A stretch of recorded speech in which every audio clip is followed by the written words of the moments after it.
podcastnya seperti lagi di Burjo ya. Mungkin teman-teman di Yogyakarta sering berdiskusi di Burjo maupun coffee shop. Kali ini kita tarik obrolannya di podcast KPWRI.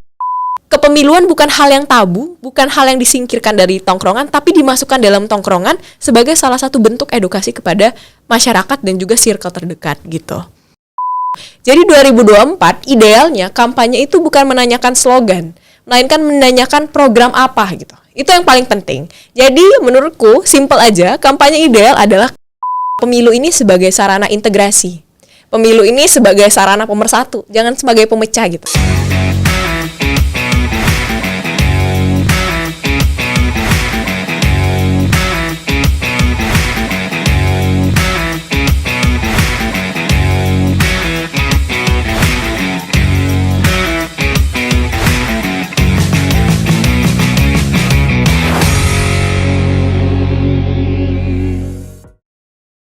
Oke, assalamualaikum warahmatullahi wabarakatuh. Shalom, Om Swastiastu, Namo Buddhaya, salam kebajikan bagi kita semua.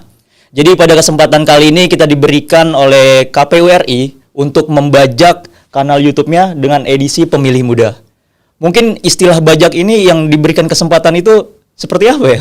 Bajak tapi diberikan kesempatan gitu.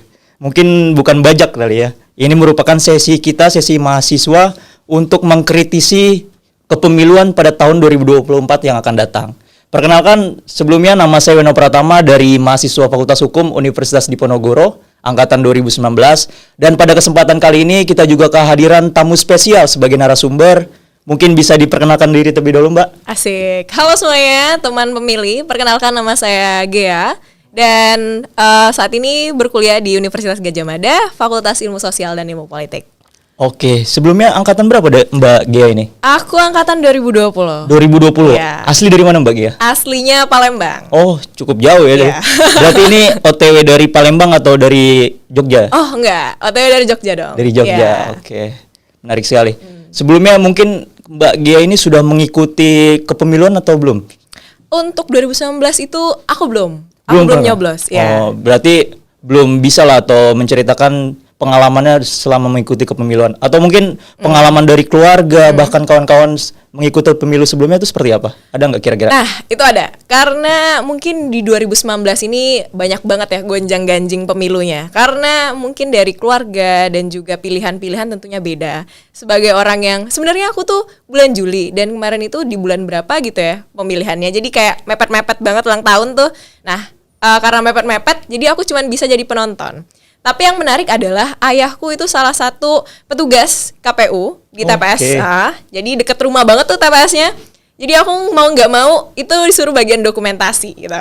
Nah, walaupun di bagian dokumentasi, menariknya adalah ada beberapa hal yang emang aku nggak dapet itu, baik itu di kelas maupun secara langsung ya. Karena momennya kan cuma 5 tahun sekali. Nah, itu momennya pas banget. Aku banyak belajar banget gitu. Mulai dari euforia masyarakat, mulai dari euforia dari keluarga sendiri gitu. Apalagi dari teman-teman yang udah bisa milih. Nah, yang bisa aku dapat di tahun 2019 kemarin itu bahwasanya kalau di keluargaku sendiri kita hidup berdemokrasi banget. Jadi mau pilihannya A, mau pilihannya B, ya udah nggak apa-apa gitu. Itu adalah cara kita menghargai marwah dari demokrasi itu sendiri dalam keluarga gitu. Jadi dari keluargaku sendiri pun sudah bisa untuk oh ya udah pilihannya apa terserah. Tapi yang paling penting itu adalah bahwasanya kita harus tetap menghormati pilihan orang lain. Itu yang ditanamkan di keluargaku sampai di titik ya udah ketika temanku ngobrol nongkrong, biasanya nongkrong nih mungkin Mas Weno sering nongkrong juga.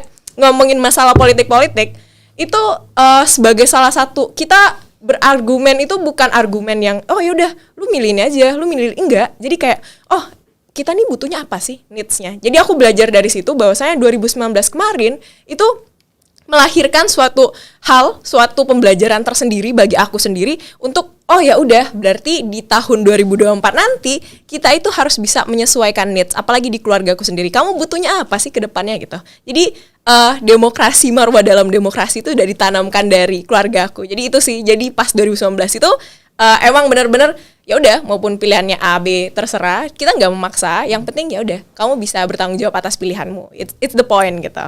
Oke, menarik sekali. Tentunya kan kita sebagai mahasiswa ataupun pada tahun 2019 berarti sudah masuk perkuliahan? 2019 belum, aku 2020. Oke. aku kan juga punya pengalaman ketika kita SMA maupun sudah duduk di bangku perkuliahan, kita nongkrong kan. Tentunya pada menjelang pemilu ini kan banyak sekali obrolan-obrolan maupun diskusi dengan kawan-kawan kita di tongkrongan mengenai siapa sih pilihan lu nanti pada tahun 2019 atau 2024 nanti. Tentunya kan ada juga teman-teman yang memilih untuk apatis terhadap pemilihan umum ini. Sekiranya mungkin bisa nggak disampaikan apa sih yang menjadi keresahan teman-teman pada saat di tongkrongan mengenai mengikut sertakan dirinya dalam kepemiluan? Oke, ini menarik.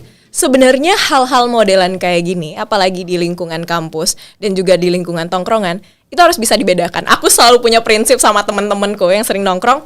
Kita teman tongkrongan, tapi kita bukan teman politik. Jadi kita nggak bisa memaksakan teman-teman kita itu untuk satu bilang nama kita, nggak bisa gitu. Karena teman tongkrongan sama teman politik itu beda. Dan di tahun 2022 itu ada jurnal itu terkait dengan lowering pemilu, itu menyebutkan voters dengan umur 18 sampai dengan 20 tahun itu kenapa mereka kebanyakan apatis ataupun ketika memilih itu takut, itu karena mereka itu belum dibekali keilmuan yang cukup gitu. Jadi pendidikan politik akan anak-anak itu belum bisa membuat mereka percaya akan pilihannya. Mereka masih ragu terhadap pilihannya. Oke, mereka punya pilihan, tapi ketika mereka memilih itu ada keraguan. Karena apa? Belum dibekali keilmuan yang cukup gitu. Jadi rasa takut yang muncul itu dikarenakan mereka belum dibekali oleh pendidikan politik yang menurutku yang emang harus dimulai banget tuh dari hulu, dari keluarga tuh emang harus dimulai pendidikan politik. Mulai katakan kalau misalnya aku cerita tadi terkait dengan demokrasi dan lain-lain, itu tuh harus mulai dari di hulu dulu gitu. Sehingga apa? Sehingga ini ngobrol-ngobrol masalah modelan kayak gini, ya pendidikan politik itu penting hingga mencapai suatu titik gitu. Titiknya apa? Yaitu kematangan politik. Nah, jadi intinya adalah pendidikan politik itu akan mengarah ke kematangan politik. Rasa takut dari anak muda itu disebabkan kurangnya pendidikan politik. Jadi seharusnya kita sebagai mahasiswa itu harus bisa masuk sebagai salah satu sebagai salah satu yang menyebarkan. Oh, ini loh sebenarnya pendidikan politik itu seperti ini gitu. Itu sih. Berarti peran dalam rumah tangga dalam kita di keluarga juga sangat penting untuk memajukan pendidikan politik kepada diri kita gitu. Penting, menurutku sangat penting. Karena dari rumah itu setidaknya anak itu diberikan pilihan terkait dengan demokrasi gitu. Oke, dia pilihannya beda. Oh, nggak apa-apa pilihannya beda gitu. Soalnya balik lagi dari keluargaku sendiri terkait dengan demokrasi itu sangat ditekankan. Kalau pilihannya beda nggak apa-apa. Yang penting apa? Ketika sudah memilih itu bertanggung jawab akan pilihan. Begitu juga ketika pemilu menurutku. Karena gini, ketika kita disodorkan oleh surat suara, itu kan berarti banyak pilihan-pilihan tuh. Nah, banyak pilihan ketika kita sudah memilih, berarti kita mengeliminasi beberapa pilihan gitu. Nah, ketika mengeliminasi beberapa pilihan, berarti pilihan yang kita pilih itu adalah yang terbaik gitu. Nah, karena pilihan yang terbaik, itu harus bertanggung jawab. Ah, itu merupakan, makanya aku bilang dari hulu itu harus bisa, dari keluarga itu harus bisa untuk menanamkan pendidikan politik yang orang ngerasa ini cuma biasa aja kok, tapi menurutku itu adalah hal yang paling penting gitu. Demokrasi itu bisa ditanamkan dari keluarga terlebih dahulu gitu. Oke. Mungkin ini juga sepenggal pengalamanku ya selama mengikuti kepemiluan. Karena kan selama kita di tongkrongan tuh tentunya ada obrolan-obrolan mengenai ngapain sih kita ikut mencoblos. Karena suara kita tidak menentukan siapa presidennya dan tidak menentukan bagaimana Indonesia ke depannya. Jadi bisa kita bayangkan juga bagaimana kalau satu argumentasi ini dapat diimplementasikan oleh seluruh generasi muda. Oh, iya, benar. Yang dimana kan kita juga sama-sama tahu tahun 2024 nanti ini 60% suara itu dari generasi muda, generasi Z dan milenial. Oleh karena itu, sekiranya ada nggak sih yang harus kita berikan edukasi kepada kawan-kawan ini yang telah memiliki argumentasi seperti itu, untuk sekiranya mereka ini dapat memberikan contoh kepada teman-temannya agar semangat untuk mengikuti maupun berinteraksi serta berkontribusi dalam pemilu 2024 nanti. Sebenarnya kebanyakan orang kenapa itu merasa mungkin masih takut akan memilih dan cenderung apatis. Hal yang paling ditekankan adalah bahwasanya itu tugas bersama penyelenggara pemilu khususnya dan juga kita sebagai masyarakat untuk mencapai kematangan politik itu sendiri gitu. Gimana sih kondisi kematangan politik itu? Kematangan politik itu terjadi ketika masyarakat itu mengerti pemimpin seperti apa yang mereka pilih. Jadi entah dia bilang, oh ini kayak ngerasa nggak berdampak kok sama hidup aku kalau misalnya aku milih dia, oh jangan bilang gitu. One vote it matters itu benar gitu. One vote it matters itu benar banget. Gini, ketika umur kita 17 tahun, oke kita 17 tahun. 17 tahun kita mendapatkan hak suara. Secara nggak langsung hak suara kita itu mewakili adik-adik 17 tahun ke bawah dong. Itu susah banget, harus mencapai 17 tahun dulu baru bisa dapat hak suara. Dan menurutku awareness terkait bahwasanya hak suara itu penting, hak suara itu adalah sebagai salah satu tinjauan akan masa depan dan bagaimana generasi mendatang itu akan berpolitik khususnya ya untuk kedepannya, itu harus bisa digaungkan bahwasanya one vote is matters itu ada the reason why-nya gitu. Nah, makanya ketika sudah, aku menyebutnya kematangan politik. Kenapa? Jadi walaupun ada terkait dengan isu-isu yang masuk dan lain-lain, masyarakat tuh bisa dicegah dengan sebutan kematangan politik tadi. Mereka mengerti, masyarakat mengerti pemimpin apa yang mereka akan pilih gitu. Oke, menarik sekali. Ini kita podcastnya seperti lagi di Burjo ya. Mungkin teman-teman di Yogyakarta sering berdiskusi di Burjo maupun coffee shop. Kali ini kita tarik obrolannya di podcast KPWRI. Iya, benar banget. Oke, menarik sekali. Tadi sudah diceritakan sedikit pengalaman dari Mbak Ghea. Kemudian ada nggak sekiranya pandangan Mbak Ghea, kita sebagai warga negara tentunya memiliki hak demokrasi kita untuk memilih, dan tentunya kita juga harus tahu bagaimana sih kondisi politik maupun kondisi pada saat kita mengikuti pemilu tahun 2024 nanti.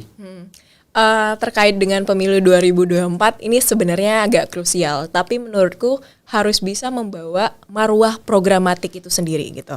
Jadi pemimpin itu, kalau misalnya ini case di Visipol ya, karena aku dari Visipol. Jadi misalnya gini, kita kemarin itu barusan pemilihan rektor. Nah, pemilihan rektor itu kita punya grand design. Rektor itu punya grand design. Ketika sudah ada grand design, itu ditampilkan ke semua mahasiswa Visipol. Ditampilkan di kampus, kita diskusi. Kira-kira dari program rektor ini ada nggak yang emang oke sama kita, dan kira-kira emang udah bermanfaat sama kita, dan emang akan menunjang terkait dengan pembelajaran kita di kampus. Kalau oke, kita akan compare gitu. Jadi dari kampus sendiri, khususnya di kampus itu sudah memulai rasionalisasi terkait dengan memilih suatu pemimpin gitu. Nah, mulai dari ditampilkan grand design, terus dikritisi grand design-nya terkait dengan partisipasi dan juga modelan untuk mengkritisi program-program, itu sangat penting gitu. Nah, apa implementasinya untuk pemilu 2024? Mengembalikan marwah programatik gitu.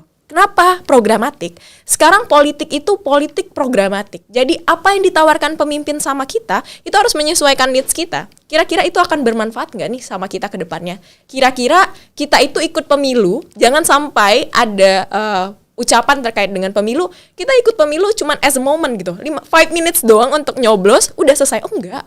Ketika kita milih, itu akan jangka waktunya 5 tahun ke depan. Nah, 5 tahun ke depan ini yang akan menentukan kita nasibnya kemana gitu.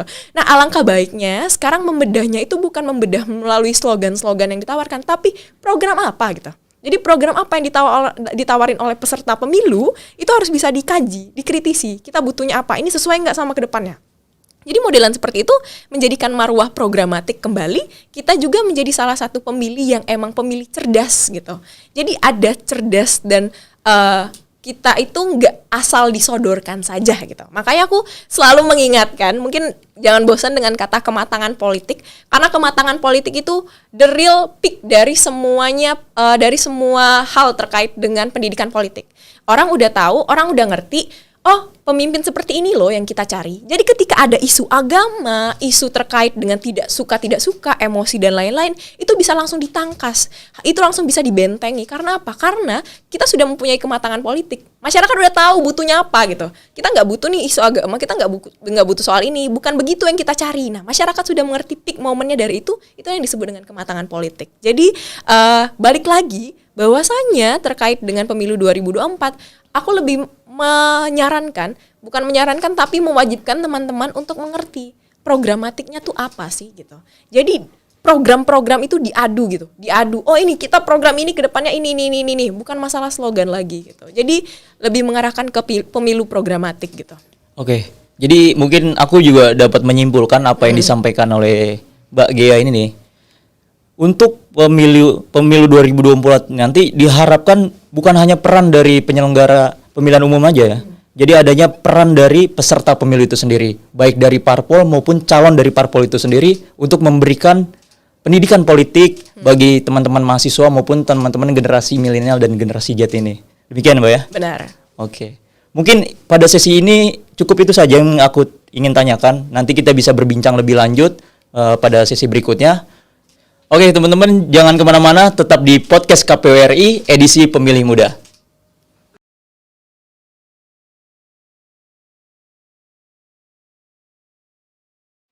RT, RT, nama saya udah terdaftar belum sebagai pemilih?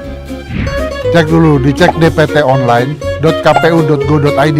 Caranya, masukin NIK kamu. Kalau belum terdaftar, datang ke panitia penyelenggara pemilu, baik di tingkat kelurahan PPS, kecamatan PPK maupun kabupaten atau kota. Bawa KTP dan KK. Buat WNI di luar negeri yang datanya belum terdaftar, lapor ke panitia pemilihan luar negeri PPLN setempat. Ayo, datang ke TPS 14 Februari 2024. Gunakan hak pilihmu.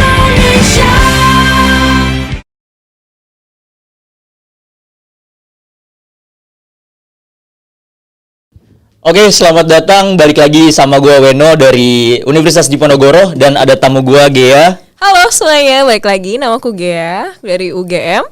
Mungkin kita bisa lanjut lagi ya mengenai pembahasan yang sudah kita jalankan tadinya. Boleh. Ini ada beberapa pertanyaan. Kita kan sebagai mahasiswa ini dikenal sebagai kaum yang intelek. Oh ya. Ya, tentunya kita diharapkan dapat memberikan perubahan dan juga berkontribusi bagi perkembangan bangsa dan negara ke depannya. Oleh karena itu, apa sih saran dari Gea nih? Dari Gea untuk kita mahasiswa untuk menjalankan kehidupan demokrasi di Indonesia saat ini? Sebenarnya dari mahasiswa sendiri itu sebagai, kita nyebutnya lebih enaknya kayaknya intermediary actor. Kenapa disebut intermediary actor? Karena dia menghubungkan antara orang yang emang mempunyai kekuasaan dan masyarakat gitu. Nah, secara nggak langsung karena berada di intermediary actor itu, berada di aktor tengah, alangkah baiknya ya biasa kita sebut dengan agent of change ya, menjadi agent of change. Perubahan. Iya, agen perubahan. Tapi spesifiknya bukan agent of change lagi, melainkan ditempatkan dalam posisi pemilih ini adalah agent of democracy gitu. Jadi menempatkan bahwasanya setiap mahasiswa itu adalah agen demokrasi gitu. Bukan lagi bukan agen gas atau gimana ya, tapi agen demokrasi gitu. Jadi agen demokrasi itu apa sih sebenarnya? Jadi dia yang menjaga marwah demokrasi itu sendiri, yaitu apa sih sebenarnya marwah demokrasi itu? Pertama, yang paling kenceng adalah partisipasi. Kedua, pemilu. Jadi ketika mahasiswa itu sebagai agen demokrasi, dia tuh menempatkan bahwasanya, oh ayo dong kita berpartisipasi. Kenapa nih berpartisipasi gitu? Karena ada suatu hal yang emang kita jaga, itu adalah demokrasi gitu. Nah, kebanyakan mahasiswa ya mungkin di lingkunganku juga banyak yang apatis ya terhadap pemilu dan juga politik. Apalagi ngomongin politik, wah orang udah enggak tahu ya. Kalau di Mas Weno sendiri mungkin ngomongin politik tuh udah kayak, aduh jangan dulu deh ngomong politik gitu. Pasti banyak deh ngomong kayak gitu. Karena politik itu sudah dihubungkan dengan suatu hal yang konotasinya negatif gitu. Tapi kalau ngomongin masalah politik dan mahasiswa itu sendiri, politik ya emang politik it's power gitu loh. Politik itu adalah kekuasaan. Tapi sekarang bagaimana mencari titik optimal gitu. Titik optimal antara demokrasi dan juga titik optimal untuk mencapai kata partisipasi gitu. Nah, gimana caranya? Ya tadi ada di tengah-tengah ada mahasiswa. Mahasiswa ini masuk sebagai salah satu agen demokrasi yang akan menyebarkan gitu. Menyebarkan, oh ini loh, pentingnya kita sebagai, tadi kalau Mas Weno bilang kaum intelektual gitu, itu punya beban tanggung jawab yang berat. Karena secara nggak langsung kita harus bisa menyebarkan, oh ini yang benar, oh ini loh yang oke gitu, oh ini loh yang ini. Nah, hal ini yang menyebabkan agen demokrasi tadi, mahasiswa tadi, harusnya menempatkan diri dengan jiwa mereka sebagai agen demokrasi gitu. Nah, ketika sudah ditempatkan dengan konotasi agen demokrasi, itu akan membawa suatu perubahan tersendiri. Karena apa? Karena ya agen demokrasi spesifiknya itu adalah demokrasi, menjaga marwahnya partisipasi dan pemilu itu sendiri gitu. Ya, lantas sebagai agen demokrasi ini langkah konkret yang bisa kita lakukan sebagai mahasiswa itu seperti apa? Ya langkah konkretnya ya. Kita kan karena dikenal juga dengan diskusi-diskusinya, kajian-kajiannya. Apakah kita masukkan kajian tentang pemilu ini ke dalam sirkelan kita, ke dalam obrolan tongkrongan kita? Mungkin kita juga perlu memperjelas lagi, mempertajam lagi terhadap agen demokrasi ini. Mungkin bisa dijawab, Mbak. Oke, kalau masalah agen demokrasi, yang paling penting itu adalah hal kecil ya, filterisasi informasi gitu. Misalnya informasi masuk nih, sebagai orang yang mengerti informasi, alangkah baiknya ketika di keluarga maupun di circle kalian lagi ngobrol di tongkrongan terus ada informasi-informasi negatif, kita bisa bilang itu kayak, oh ini loh kita punya ada hal yang benar gitu, bukan itu yang salah, itu hoax misalnya, itu hoax dan itu adalah informasi yang salah. Informasi yang benarnya tuh gini. Itu adalah simple terkait dengan agen demokrasi. Mereka menjadi salah satu filterisasi informasi. Nah, sebenarnya semua orang, bukan hanya mahasiswa yang bisa menjadi agen demokrasi, melainkan semua orang, masyarakat itu harus menempatkan diri sebagai agen demokrasi. Kenapa? Karena secara nggak langsung, ya tadi, demokrasi kan yang paling kenceng itu adalah partisipasi ya. Kalau yang berpartisipasi cuma orang-orang tertentu, orang-orang partai politik dan orang-orang yang cuma paham politik, ya itu bukan disebut dengan demokrasi gitu. Makanya semua orang itu adalah agen demokrasi, semua orang mempunyai hak untuk bersuara, dan one vote is matters gitu. Jadi menempatkan diri sebagai agen demokrasi, diharapkan informasi-informasi terkait dengan kepemiluan, tata cara, calon-calon, peserta pemilu, itu bisa disampaikan dengan kita gitu sebagai agen demokrasi konkretnya gitu. Tapi yang bisa kita lakukan adalah itu memberikan, tadi kan aku udah bilang bahwasanya ada jurnal yang menyebutkan kebanyakan anak muda itu dia takut untuk memilih karena belum matang gitu secara keilmuan. Kita sebagai agen demokrasi itu masuk mengenalkan, oh ini loh yang sebenarnya yang terjadi. Politik tuh gini, politik tuh ini gitu.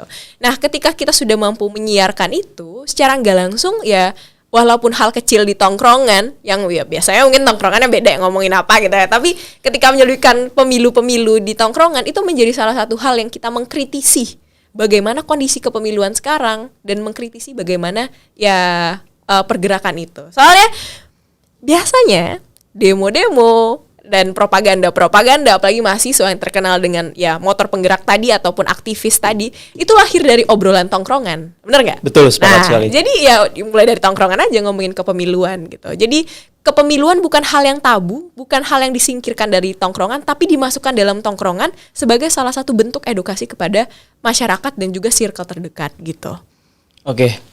Mungkin untuk memperkaya diskursus kita pada kesempatan kali ini, gue juga pengen nanya mengenai pandangan dari GA ini terhadap penting gak sih politik atau pendidikan politik ini masuk ke dalam kampus. Karena kan banyak yang sering kita dapat bahwasanya banyak dari calon partai politik maupun calon legislatif di sini, baik dari eksekutif ya, enggan untuk masuk dan berdebat dengan teman-teman mahasiswa maupun kaum-kaum akademisi yang ada di dalam kampus, seperti itu. Penting gak kira-kira? Penting banget. Karena sebenarnya menempatkan kampus itu bukan suatu hal yang ditakutkan, melainkan sebagai laboratorium politik. Kenapa aku nyebutnya laboratorium politik? Karena disitulah semua ide, aspirasi, program, kebutuhan dari mahasiswa itu bisa disalurkan dari kampus. Nah, untuk pemimpin-pemimpin peserta pemilu mungkin yang mau masuk ke dalam kampus ya dipersilahkan gitu. Kalau misalnya, kalau kata Mas Weno takut terhadap kritik-kritik mahasiswa, menurutku itu sama aja kita balik lagi ke masa lalu ya.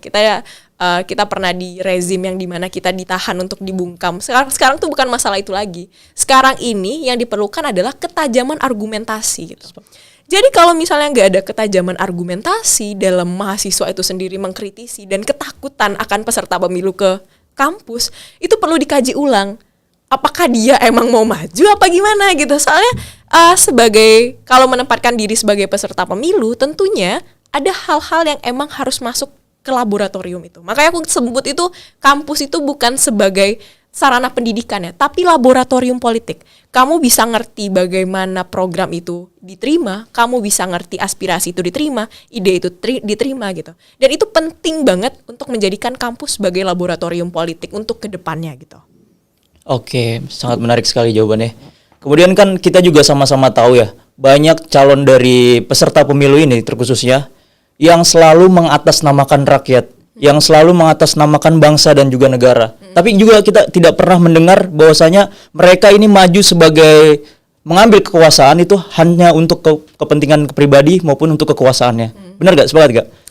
Ya, baik kebanyakan ya, kebanyakan demikian kan. Ya, oleh karena itu saya juga berharap beban ini menjadi beban yang sangat besar bagi seorang calon yang ingin mengambil kekuasaan, yang seorang calon yang ingin diamanahkan oleh kekuasaan. Karena kita juga sepakat bahwasanya jika mereka mengargumentasikan bahwasanya mereka mencalonkan diri atas nama kekuasaan dengan membawa narasi atau bangunan konstruksi terhadap kemajuan maupun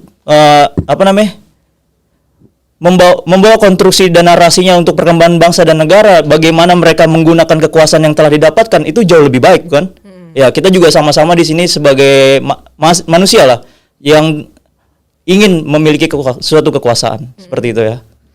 Jadi sebenarnya intinya adalah bahwasanya ketajaman argumentasi mahasiswa itu sangat dibutuhkan dalam program-program berikutnya.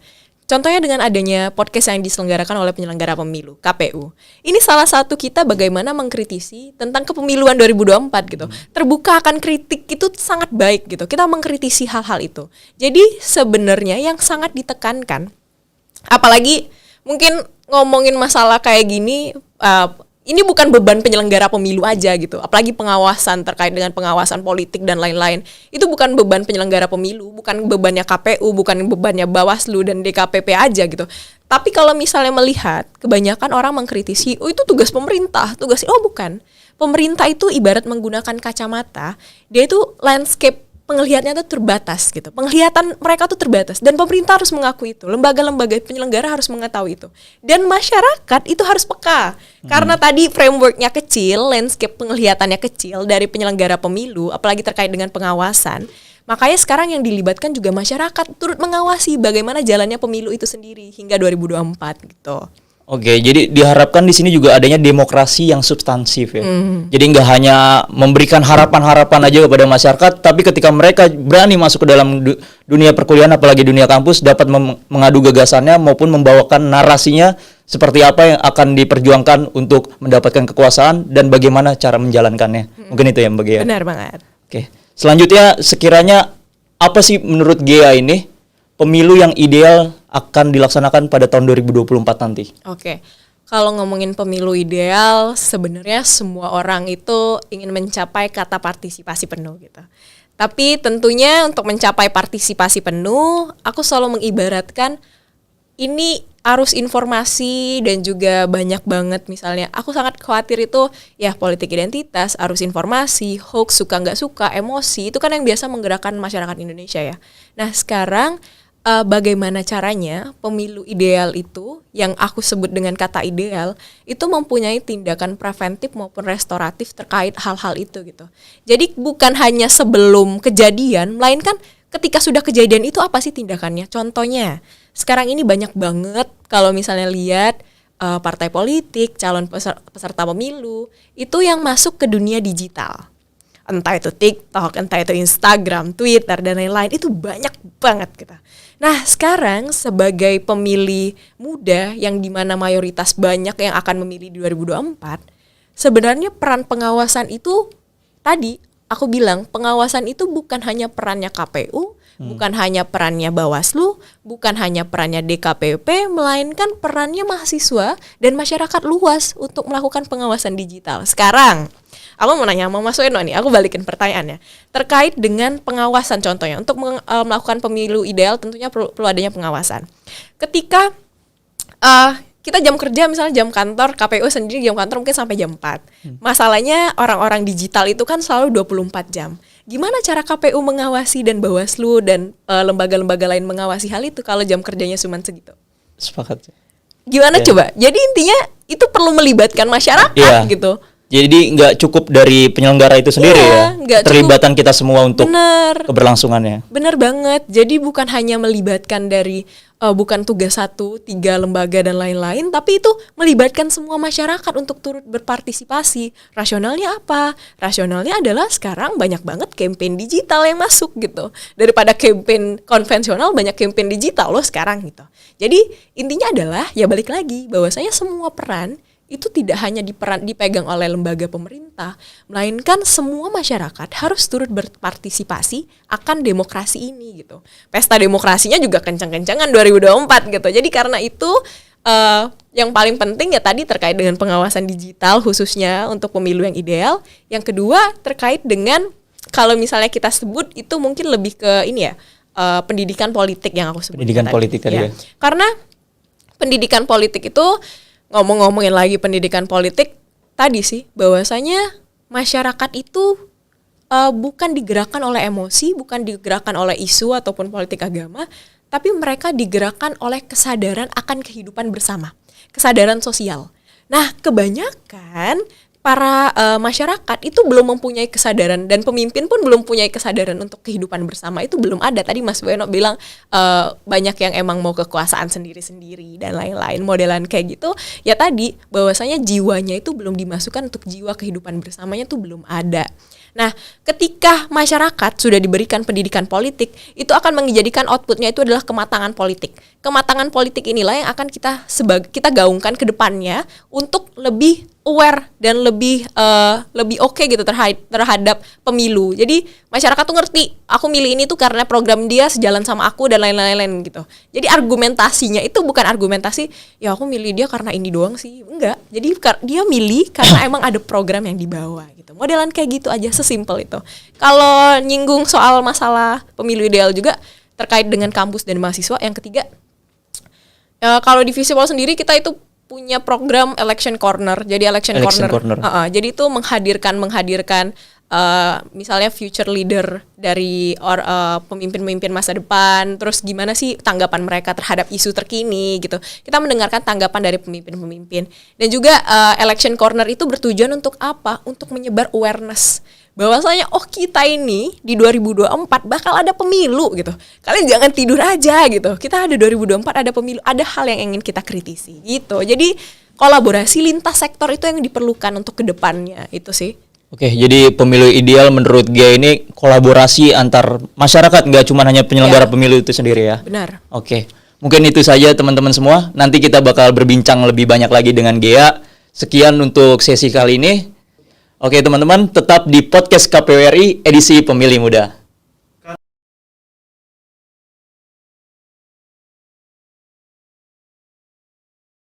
Bu, 14 Februari ya? Beres ya, Ibu takkan lupa toh. Don, kamu juga ya? Ya Bu, tanggal 14 Februari kan?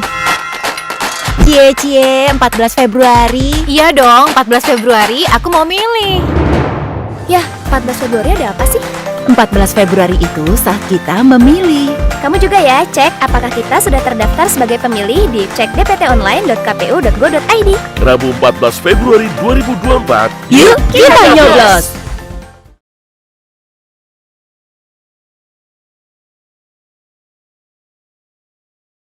Oke, selamat datang balik lagi bersama gue Weno Pratama dan juga Gea. Halo semuanya, aku Gea dari UGM. Nah, kita balik lagi ke podcast KPU RI edisi Pemilih Muda. Jadi Gea, di sini udah ada beberapa pertanyaan yang masuk ke aku dari teman-teman pemilih muda terkhususnya. Mungkin aku bacakan terlebih dahulu ya. Oke. Mau dijawab satu persatu atau sekaligus nih pertanyaannya kira-kira? Satu persatu aja. Satu persatu aja, oke. Jadi pertanyaan pertama dari pemilih muda itu, konsep kampanye yang ideal menurut mahasiswa itu seperti apa? Mungkin bisa dijawab, Gea. Oke, kampanye ideal. Kalau ngomongin kampanye, kita udah banyak banget tadi ngomongin kampanye, apalagi untuk kampus ya. Saranku dan juga jawabanku terhadap kampanye ideal ini adalah kampanye yang dimana itu bisa memberikan apa yang dibutuhkan oleh masyarakat. Kampanye bukan hanya menyiarkan apa yang emang mereka bawa, tapi kampanye itu juga menyaring aspirasi yang dibutuhkan oleh masyarakat itu sendiri gitu. Itu yang ideal. Nah, bagaimana dalam pelaksanaannya terkait dengan praktik kampanye itu? Nah, praktik kampanye ini harusnya tadi lebih mengedepankan bagaimana caranya masyarakat itu bukan semata-mata cuman mengetahui slogan kampanyenya aja gitu. Tapi masyarakat mengetahui kampanye itu membawa program apa gitu. Jadi 2024 idealnya kampanye itu bukan menanyakan slogan, melainkan menanyakan program apa gitu. Itu yang paling penting. Jadi menurutku simple aja, kampanye ideal adalah kampanye yang bisa menyuarakan program-program yang emang dibawa oleh peserta pemilu sehingga masyarakat mengetahui apa sebenarnya yang dibawa oleh pemimpin ini gitu. Oke, baik. Terima kasih. Langsung masuk kita ke pertanyaan kedua. Oke. Pertanyaan kedua itu, mahasiswa sekarang berani nggak kira-kira mengkritis kebijakan? Aduh. Tuh, gimana nih, berat nih kayaknya. Aduh. Menyangkut hajat orang banyak sebagai teman-teman mahasiswa. Sebagai perwakilan lagi ya. Iya. Aduh. Kalau misalnya terkait dengan mengkritisi, menurutku semua orang wajib untuk mengkritisi gitu. Kalau dalam suatu sistem tersendiri gitu, hadirnya kebijakan, apalagi kalau Weno kan dari hukum ya. Nah, kalau dari hukum kan mungkin dikajinya beda. Mungkin nanti aku bakal tanya balik gitu. Tapi setidaknya terkait dengan mengkritisi kebijakan itu perlu. Dalam suatu sistem, apalagi untuk menghasilkan suatu kebijakan, itu ada suatu input yang dimasukkan. input inilah yang akan bermain. Misalnya kita nggak bisa memaksakan input ini berwarna merah terus harus outputnya keluar warna merah, nggak bisa gitu. Input ini mungkin warnanya merah, ada yang warna kuning, ada yang warna hijau. Input ini aspirasi masyarakat inilah yang masuk, terus nanti dikelola entah itu nanti keluarnya jadi warna abu-abu atau gimana, itu adalah outputnya kebijakan. Nah, di dalam teori sistem tersendiri, David Easton itu nyebutin bahwasanya teori-teori yang itu, teori terkait dengan adanya kebijakan, itu ada feedback. Feedback inilah yang emang kita harus masuk mengkritisi, emang dikasih space. Dalam suatu sistem itu emang dikasih space, bahwasanya kebijakan itu emang harus dikritisi. Untuk apa? Bukan semata-mata untuk mengkritisi, oh ini kebijakan jelek, enggak. Mengkritisi agar ke depannya ketika kebijakan itu dilakukan perubahan ataupun kebijakan itu menjadi suatu hal yang akan digunakan oleh masyarakat luas, itu akan menjadi suatu hal yang emang berdampak gitu. Kebanyakan jangan sampai kebijakan itu hanya menjadi implementatif di masyarakat tanpa mengedepankan apa yang emang dibutuhkan masyarakat gitu.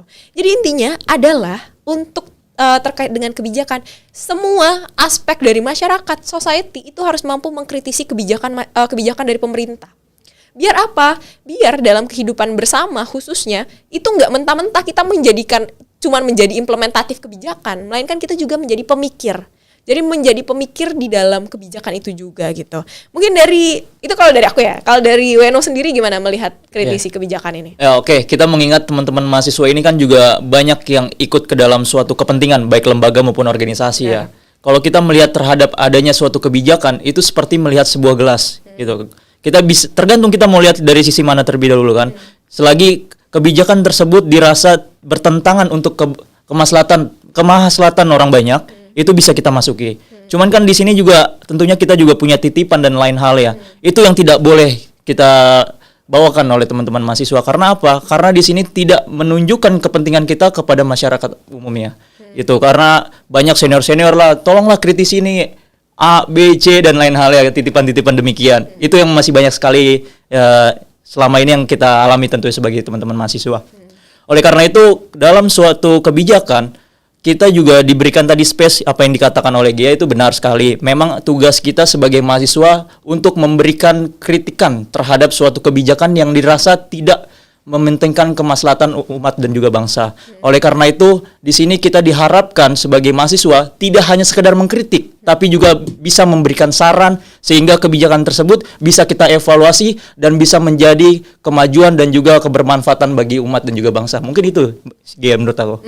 Jadi ya untuk semuanya ya harus mampu untuk mengkritisi gitu. Cuman nggak cuman ikut-ikutan aja, kita juga harus tahu substansi apa yang mau kita kritik. Karena mahasiswa di sini kadang sumbu pendek. Temennya pada ikut kritik A, ikutan semua kritik A. Itu yang mungkin aku rasa kurang baik lah. Ya, benar. Kita juga harus pelajari terlebih dahulu sekiranya seperti apa kebijakannya dan bagaimana dan juga sarannya apa yang bisa diberikan kepada pemerintah sebagai pemangku kebijakan. Iya, benar. Soalnya kalau misalnya hanya dalam satu arah sendiri dari pemerintah sendiri yang memberikan kebijakan, itu kan kita sebagai mahasiswa itu sebagai pengawas terhadap pemerintah gitu. Karena yang bakal menjalankan itu masyarakat dan kita, bukan pemerintah. Ya pemerintah cuman membuat dan yang mengawasinya kita, jalannya ini gimana gitu. Ya alangkah baiknya ketika itu sudah sesuai dengan apa yang diinginkan ya oke. Tapi kalau misalnya itu tidak sesuai dan tidak sejalan dengan apa yang kita pikirkan, alangkah baiknya untuk mengkritisi. Tentunya kita sangat mendukung ya, mengkritisi tapi by data gitu. Jangan mengkritisi langsung kayak, oh ini jelek. Nggak. Biasanya orang kan langsung main hakim sendiri. Ini jelek, jadi enggak. Jadi ada rasionalitas yang emang kita bawa gitu. Sebagai mahasiswa yang dari kampus-kampus yang mempunyai marwah kampus dan biasanya dikaitkan dengan intelektual, alangkah baiknya juga mengkritisi basisnya adalah data. Gitu. Itu. Oke. Mungkin cukup 2 pertanyaan itu yang diberikan kepada kita sebagai pembajak podcast kali ini. Oke. Atau ada yang ingin disampaikan mungkin kepada pemilih muda sebagai closing statement dari Gia sendiri. Silakan Gia. Untuk teman-teman pemilih yang akan memilih 2024, tentunya banyak sekali yang akan kita hadapi rintangan untuknya Indonesia sendiri gitu. Pemilu ini sebagai sarana integrasi. Pemilu ini sebagai sarana pemersatu, jangan sebagai pemecah gitu. Karena apa? Karena kita akan digabungkan, kita akan dikolaborasikan dari Sabang sampai Merauke menjadi satu tujuan, yaitu pemilu. Nah, karena menjadi satu tujuan bersama, alangkah baiknya untuk menyukseskan pemilu ini kita butuh kolaborasi gitu. Kolaborasinya bukan hanya dari penyelenggara pemilu sebagai orang yang menyelenggarakan, sebagai lembaga yang menyelenggarakan, tapi sebagai kita masyarakat, kita mahasiswa itu sebagai orang yang menggaungkan bahwasanya penting loh untuk menjaga demokrasi negara kita, karena negara kita adalah negara demokrasi gitu. Dengan apa? Dengan pemilu 2024 gitu. Jadi intinya adalah menjadikan pemilu ini sebagai salah satu ajang untuk sarana integrasi bangsa itu sendiri dan juga sebagai sarana kolaborasi antar sektor untuk menyukseskan pemilu 2024. Jadi intinya adalah suaramu sangat berarti, one voice it matters. Jadi kita harus bisa menggerakkan voicing the voiceless untuk teman-teman yang emang mungkin belum sampai umurnya untuk memilih, dan kitalah sebagai orang yang sudah mempunyai hak suara untuk memilih nasib bangsa kita ke depan. Jadi voicing the voiceless dan one vote is matters gitu. Jadi jangan lupa untuk 2024 apalagi bulan Februari untuk segera cek TPS terdekat nama kamu apakah udah terdaftar atau belum. Kalau belum ya inovasi dari KPU ini ada juga nih untuk menyelipkan closing statement saya ini, ada inovasi juga dari KPU itu sendiri. Apa tuh, Weno, terkait dengan TPS itu? Oke, jadi buat teman-teman pemilih muda bisa langsung cek di, mungkin biar lebih valid lagi, cek di Instagram dari KPU RI itu KPU/RI KPU_RI. Atau mungkin teman-teman pemilih muda juga bisa mencek dptonline.kpu.go.id itu teman-teman semua. Jadi sekarang teknologi sudah berkembang, jadi teman-teman nggak perlu lagi datang ke TPS maupun ke kelurahan atau kantor RT lah ya, yang ada di sekitar kita bisa melakukannya di dalam rumah. Apalagi buat teman-teman yang introvert, yang malas keluar, juga bisa melakukan secara online. Benar Itulah banget. Kemudahan yang bisa diberikan oleh KPU RI kepada seluruh masyarakat Indonesia untuk mensukseskan pemilu tahun 2024. Jadi nggak ada alasan lagi untuk nggak milih, dan jangan lupa untuk di tahun 2024 balik lagi slogan kita adalah Your Voice is Matters. Itu bangsa kalian itu ada di tangan kalian dan beban demokrasi itu ada di kita gitu. Jadi jangan lupa untuk 2024 menyemarakan pemilu. Oke, baik, terima kasih kepada narasumber kita yang sangat spesial kali ini dari Universitas Gadjah Mada. Tentunya saya sebagai host di sini ingin menutup podcast pada agenda pemilihan muda yang kita bajak oleh teman-teman mahasiswa. Terima kasih teman-teman pemilih muda telah menyaksikan podcast dari KPU RI edisi pemilih muda ini.